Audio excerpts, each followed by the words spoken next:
ये आप मान रख दीजिएगा, ई का मान रखिएगा 0.05 सेकेंड रखिएगा। डी आई का मान होगा आपका 18 में से आप 2 घटाइएगा 16 बचेगा, तो ये मान रख दीजिएगा, ये डी आई का मान इस पर आप रखेंगे तो आपका पहला सही होगा, पहला ये सही हो जाएगा। चलिए अगले क्वेश्चन पर हम चलते हैं। Mu naught into epsilon not पर पावर -1/2 का मान होगा। ये आप इसको आप एकदम साधारण भाषा में ऐसे आप देखोगे ना, अपन रूट में mu naught upon epsilon not, ठीक है, तो आप देखोगे तो इक्वल टू सी होता है। सी क्या है? प्रकाश की चाल है, यानी प्रकाश में निर्वात की चाल है। तो इसका मान कितना होता है? सी का मान कितना हो, तो आप शुरू से ही पढ़ते आ रहे हैं, 3 × 10⁸ मीटर सेकेंड होता है। इसमें से आपका आंसर कौन होगा? दूसरा। चलिए चलते हैं अगले क्वेश्चन पर। हम इजी है क्वेश्चन। किसी तार का वैद्युत प्रतिरोध 500 ओम है, तो इसकी वैद्युत चालकता क्या होगी? ये चालकता पूछा है दोस्त। चालकता ये होती है, चालकता इक्वल टू 1/r। तो r का मान दिया है 500, ऐसा आप करेंगे तो आपका आंसर हो जाएगा, ये 1 मिनट रुक जाइए, ये आपका आंसर हो जाएगा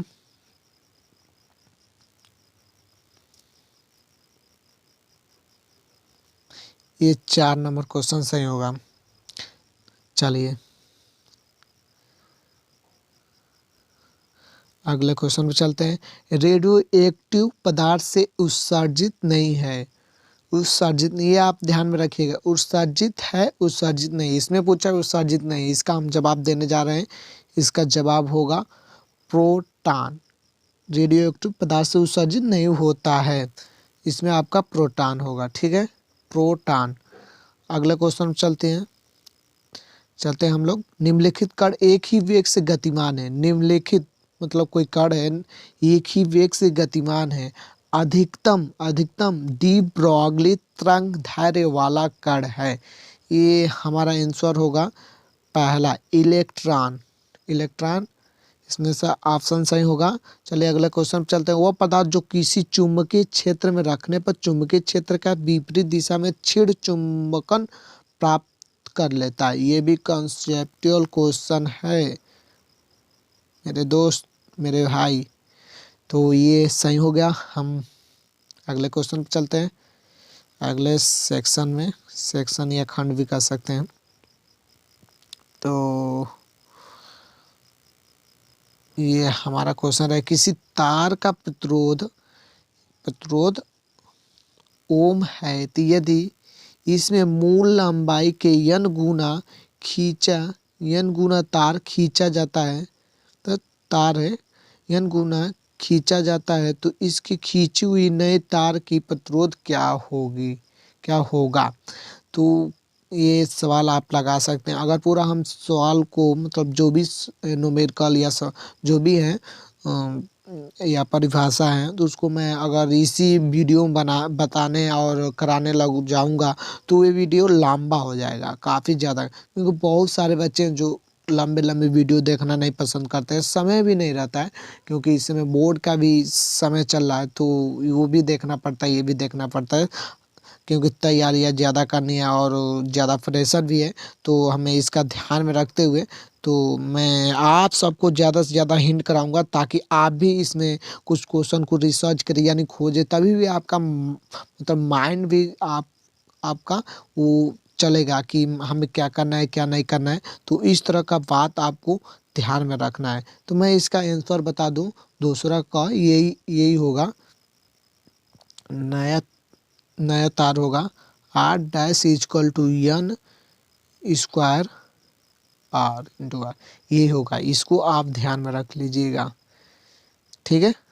चलते हैं अगले क्वेश्चन पर। स्वप्रेरकत्व की परिभाषा लिखनी है। स्वप्रेरकत्व परिभाषा आप लिख ही देंगे, ये भी अगले क्वेश्चन पे एकदम इजी है। देखिए 1 नंबर में पूछा है, 1 नंबर कोई बड़ा चीज नहीं है। अभी एक नंबर वाला चला है। निर्वात में एक आवर्त वैद्युत चुम्बकीय तरंग के चुम्बकीय क्षेत्र वाले भाग का आयाम V naught equal to 510 nano tesla है। तरंग के विद्युत क्षेत्र वाले भाग का आयाम क्या है। तो ये भी बहुत ही आसान है। तो आप भी नॉट इक्वल टू आप लिख सकते हैं। देखिए मैं इसको थोड़ा सा हिंट आपको दे दूं, तो ये 510 हो गया। इसको आप नैनो टेस्ला में, देखिए नैनो टेस्ला में दिया है दोस्त, नैनो टेस्ला में। तो नैनो टेस्ला का मतलब आप इसको ऐसे लिख कर, अब 510 लिख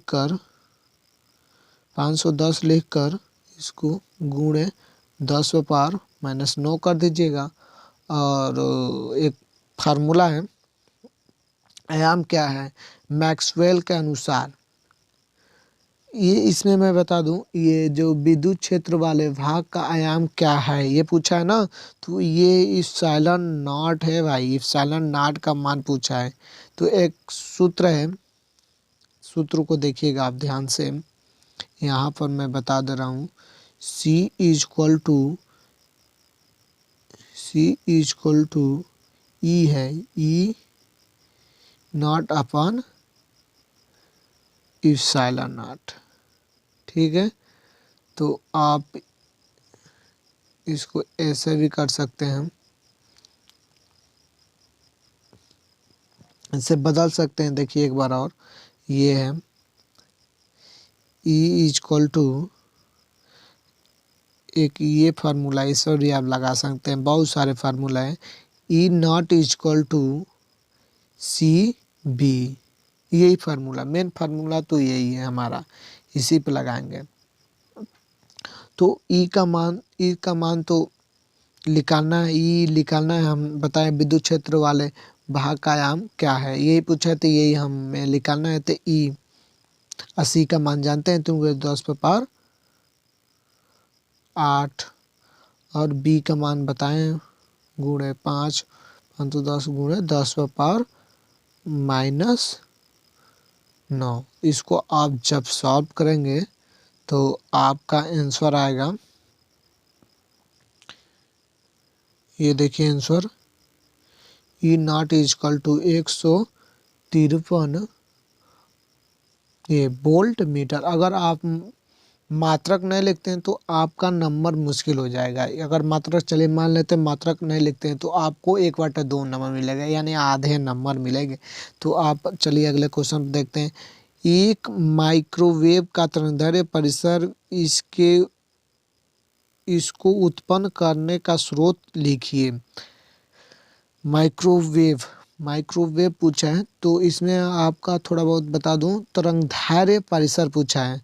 तरंगदैर्घ्य बता दूं, इसका तरंगदैर्घ्य होगा 1 × 10⁻³ से 3 × 10⁻⁻1 तक होगा। और इसमें एक और चीज पूछा है, स्रोत पूछा है। स्रोत में मतलब निर्वात नालिका में द्रोलित्र धारा से तथा वैद्युत चुम्बकीय दोलित से। ये आपका हो जाएगा, यही आंसर होगा, आप देख लीजिएगा बुक में दिया होगा। और डेविसन तथा जर्मन से प्रयोग से क्या निष्कर्ष प्राप्त होता है। इस आप क्वेश्चन को देख लीजिएगा, इस क्वेश्चन का यही होगा, डी ब्रॉगली परिकल्पना तथा सत्यापन करना, यही होगा आंसर। आप इसको भी लिख सकते हैं। देखिए एक और क्वेश्चन निकल कर आ रहा है। एक रेडियो पदार्थ की सक्रियता 25 दिनों से घटकर 1/8 रह जाती है तो पदार्थ की अर्ध आयु की गणना कीजिए। देखिए इसको मैं थोड़ा सा आप सबको बता दूं कि ये आपका 25 दिनों में घटकर 1/8 रह जाती है। इसको देखिए बढ़िया से, इसको देखिएगा, इस पर ध्यान लगाकर। ये होगा फार्मूला हमारा R/R0 तो इक्वल टू 1/8 कर सकते हैं घटकर।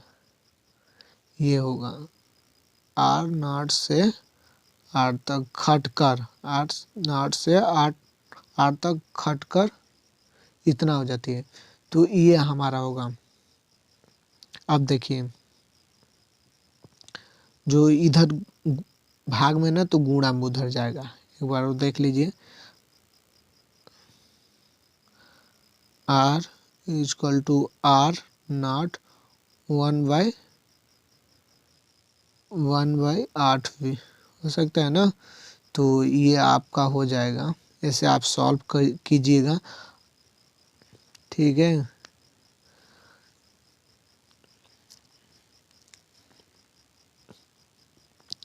ऐसे तो ये इसका आंसर निकल के आएगा 8 दिन होगा। देखिएगा इसका आंसर 8 दिन होगा, 8 दिन में। इसमें सवाल लग जाएगा, ऐसी बात नहीं है, सवाल लग जाएगा लेकिन समय लगेगा और इसमें लिखने में भी थोड़ा दिक्कत आ रहा है। तो मैं आपको चाह रहा हूँ कि ज़्यादा से ज़्यादा आप क्वेश्चन को देख सके। आप देखेंगे ज़्यादा से ज़्यादा क्वेश्चन तो आपको ये लगेगा कि ये ऐसा क्वेश्चन बोर्ड पूछ रहा है, ऐसा क्वेश्चन है, ऐसा क्वेश्चन बनाता है बोर्ड। तो हमको उसी, यही मेरा टारगेट है, यही आप सबको मेरा मकसद है, आप सबको दिखलाने के लिए क्वेश्चन कैसा बोर्ड बनाता है, किस तरह का। और मैं ये भी बता दूं आप सबको, थोड़ा बहुत हम अपना भाई समझकर, अपना दोस्त ही समझकर आप सबको हिंट दे रहा हूं कि ताकि आप थोड़ा बहुत आपका कॉन्सेप्ट भी क्लियर हो जाए और हमारा क्वेश्चन भी कुछ हद तक लग जाए। तो यही हमारा मकसद है। तो चलिए चलते हैं, 8 दिन इसका आंसर होगा। तो अगला क्वेश्चन चलता है तीसरा। 500 एंगस्ट्रॉम तरंगदैर्घ्य का विकिरण एक धातु पर गिरता है जिसका कार्यफलन 1.9 eV है, तो उत्सर्जित इलेक्ट्रॉन की गतिज ऊर्जा तथा इसका विरोधी विभव ज्ञात कीजिए। विरोधी विभव ज्ञात करना है दोस्त, बहुत ही इजी है, बहुत ही आसान भी है। इतना आसान क्वेश्चन बहुत ही इजी है दोस्त ये क्वेश्चन। तो ये क्वेश्चन बहुत ईजी है, आप इसको कर ही सकते हैं। चलिए हम अगले क्वेश्चन पे चलते हैं। इसका आंसर चलिए हम बता दे रहा हूँ, इसका आंसर कितना होगा आप इसको देखिएगा बढ़िया से। 1.9 गुणे 1.6 गुणे 10⁻−19। अगर इसको आप सॉल्व करते हैं तो आपका पूरा आंसर यही निकल के आएगा 0.394 वोल्ट। यही आपका आंसर आएगा। देखिएगा पूछा भी है, मात्रक जरूर लिखिएगा। वीवो पूछा है, मात्रक जरूर लिखिएगा, ठीक है। तो अगले क्वेश्चन पे चलते हैं दोस्त। हमारा अगला क्वेश्चन यही कर रहा है, नीचे दिए गए नहीं तरंगदैर्घ्य यानी lambda is equal to 5 × 10⁻⁷ metre के प्रोटॉन की ऊर्जा का मान इलेक्ट्रॉन वोल्ट ज्ञात कीजिए। ये पूछा है। ये भी सवाल बहुत ही ईजी है, कोई भारी सवाल नहीं है, तो आप इसको लगा ही सकते हैं। ये भी बहुत ईजी है। इसको आंसर मैं बता दूंगा आपको। आंसर होगा 2.47 वोल्ट, ठीक है। यही आंसर होगा आंसर, ठीक है। अगला क्वेश्चन चलते हैं। नीचे दिए गए विद्युत परिपथ में ज्ञात कीजिए। ये विद्युत परिपथ में ज्ञात करना है। क्या ज्ञात करना है? ऑप्शन दिया है, प्रत्येक संधारित्र में संग्रहित आवेश। प्रत्येक संधारित्र में संग्रहित इसमें आवेश ज्ञात करना है। और इसमें क्या करना है, बिंदु ए और बी के बीच विभवांतर ज्ञात करना है। ए और दो बी दिया है, इसके बीच में ज्ञात करना है विभवांतर। पोलाइडो से समतल ध्रुवीय प्रकाश की जांच आप कैसे कीजिएगा? इसको जांच करना है, कैसे आप कीजिएगा? तो इसको भी आप कर लेंगे। ये सब बहुत ईजी है क्वेश्चन।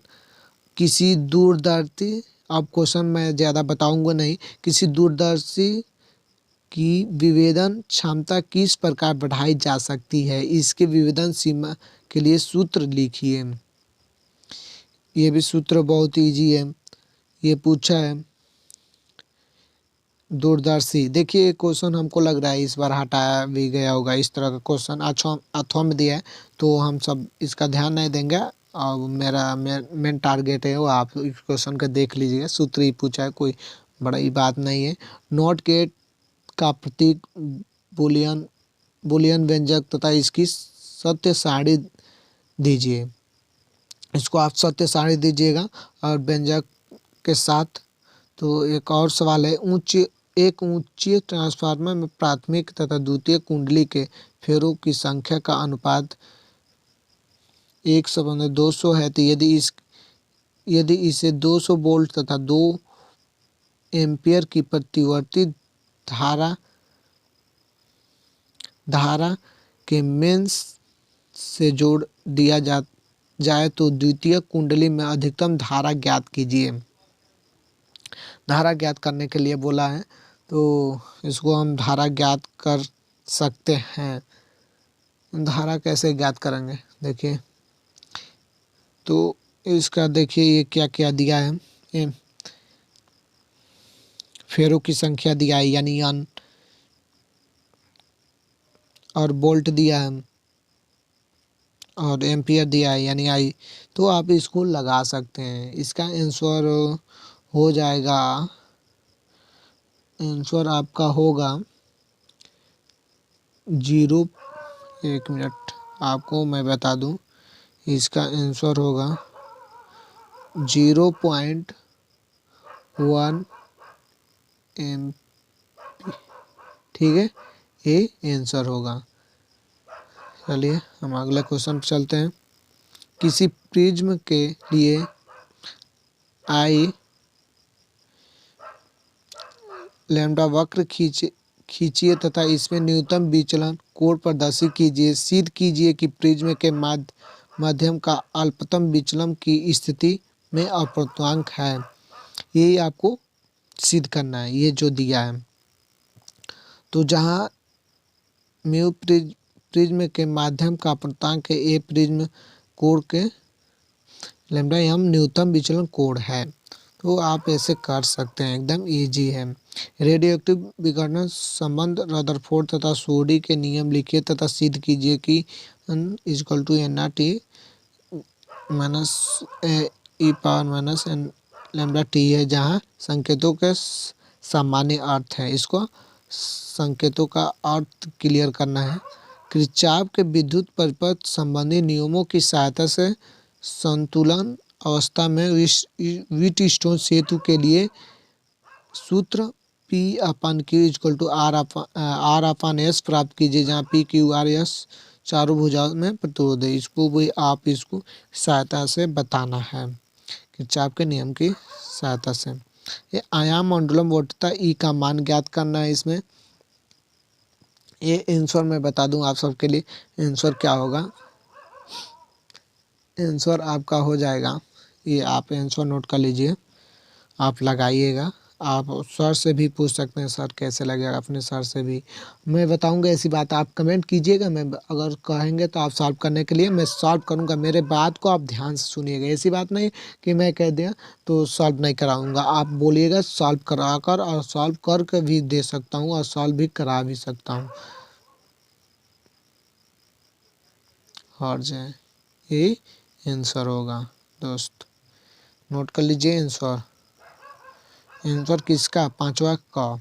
चलिए इसमें देखिएगा, पूछा था मंडलम आवृत्ति वाहक आवृत्ति। देखिए बढ़िया से क्वेश्चन को बढ़िया से पढ़ के। क का वैद्युत अनुनाद किसे कहते हैं, सीढ़ी अनुनादी परिपथ में की सहायता से अनुनाद आवृत्ति के लिए व्यंजक प्राप्त करना है। इसको आप बढ़िया से देखकर अगले क्वेश्चन में चलते हैं। ग का एक प्रतिवर्ती धारा परिपथ में विभवांतर का वर्ग माध्य मूल का मान 10√2 वोल्ट है, तो ज्ञात कीजिए विभव का शिखर मान। दूसरा पूरे चक्र के लिए विभवांतर का औसत।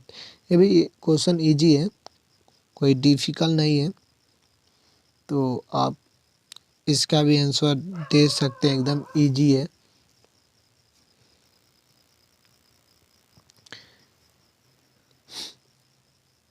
बहुत इजी है। इसका मैं आंसर आपको बता दूं कि इसका आंसर क्या होगा।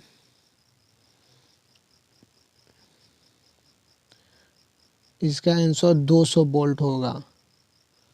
इसका आंसर 200 वोल्ट होगा और पूरे चक्र विभवांतर 0 हो जाएगा। ठीक है, अच्छा चलिए मैं सॉल्व कराकर बता देता हूँ। इसका VRMS कितना दिया है, VRMS आप इसका दिया है 100√2। ठीक है, तो VRMS बराबर होता है Vmax अपान √2। तो ऐसे VRMS का मान रख सकते हैं यहाँ पर, और इसको इधर भेजकर आप इसको लगाएंगे तो आपका आंसर निकल कर आएगा 200 वोल्ट आएगा। ये हमने बोला ना 200 वोल्ट आएगा, राइट आंसर। और इसका दूसरा होगा 0 होगा आंसर। इसका आंसर 0 होगा दूसरा का। इसका आंसर 0 लिख देंगे तो आपका नंबर मिल जाएंगे, 10 नंबर मिलेंगे, 10 नंबर। तो अगला क्वेश्चन है भू चुंबकत्व के विभिन्न अवयवों का क्या है, इनकी परिभाषा दीजिएगा। 3 नंबर मिलेंगे आपको। हाइगेंस का द्वितीयक तरंगिकाओं का सिद्धांत लिखिए। इनके आधार पर प्रकाश के परावर्तन की व्याख्या करना। हाइगेंस का सिद्धांत हर साल प्रथम द्वितीय हर साल करके ऐसा पूछता रहता है। 2 नंबर में, कभी 3 नंबर में पूछ देगा, कभी 5 नंबर में भी पूछ देता है। ये सब आप ध्यान में रखिएगा। तो अगला क्वेश्चन है ग किसी वैद्युत द्विध्रुव के अक्ष के किसी बिंदु पर वैद्युत क्षेत्र के सूत्र प्राप्त कीजिएगा। इसमें आपका सूत्र प्राप्त करना है। सूत्र आप प्राप्ति कर सकते हैं, इजी है। किसी वैद्युत द्विध्रुव के अक्ष पर किसी बिंदु पर वैद्युत क्षेत्र सूत्र प्राप्त करना है। ये बहुत ही इजी, आप अगर करना चाहें तो आप, ये क्वेश्चन बहुत ही इजी है।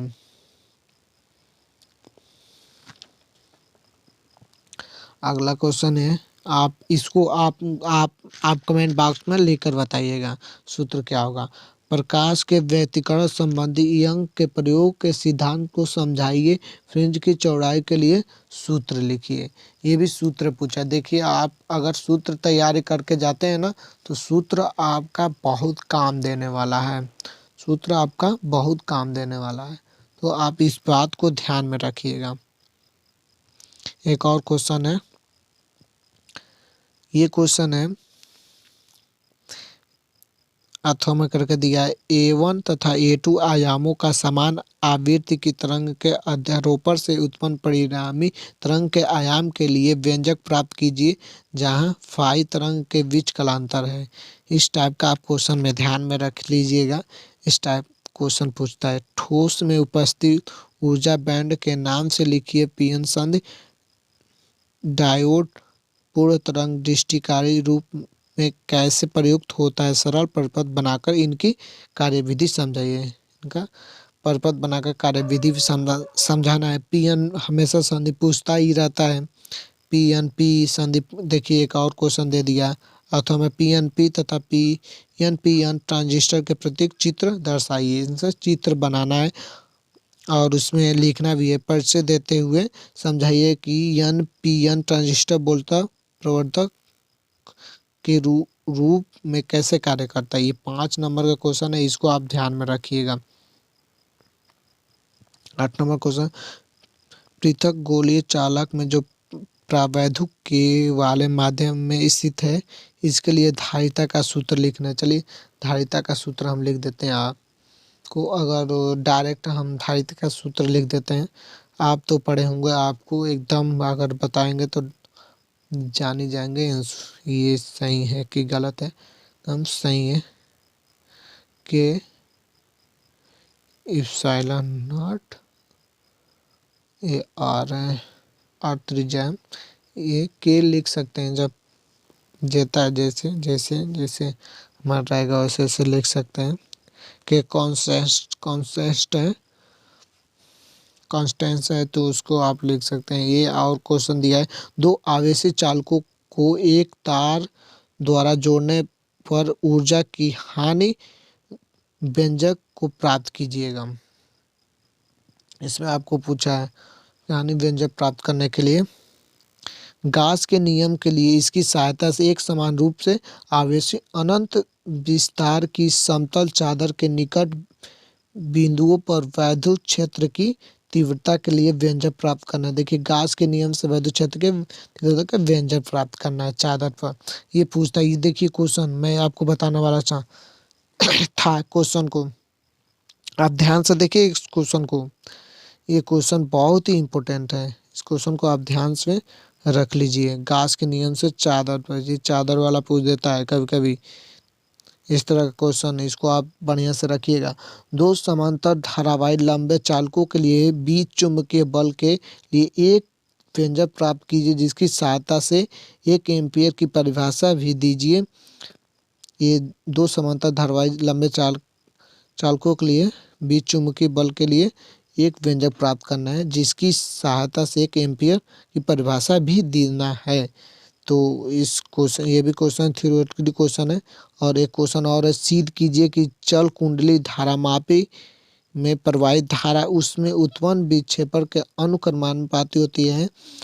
1 गैलीमीटर को एक वोल्ट मीटर में कैसे परिवर्तित करते हैं। देखिए इससे पूछ भी दिया जाता है और प्रैक्टिकल में भी गैल्वेमीटर को एक वोल्ट मीटर में कैसे परिवर्तित करते हैं। ये सब आपको ध्यान में रखना है। कॉन्सेप्ट भी पूछता है बोर्ड में, हर तरह का क्वेश्चन बोर्ड में पूछते हैं। तो इस तरह का हमारा क्वेश्चन सब समाप्त हुआ। तो अगर आप अभी तक हमारे चैनल को लाइक नहीं किए हैं तो हमारे चैनल को लाइक कर दें, ताकि हम आपके लिए सिर्फ आपके लिए हम वीडियो इसी तरह का लाते रहें। और मैं यही कामना करूँगा आप बोर्ड में अच्छे से अच्छे नंबर ला सकें। तो प्लीज़ दोस्त हमारे चैनल को सब्सक्राइब करें, लाइक करें, और जो भी हमारे वीडियो में कुछ त्रुटियाँ हुई हैं तो अपना भाई समझकर माफ़ कीजिएगा। तो जय हिंद।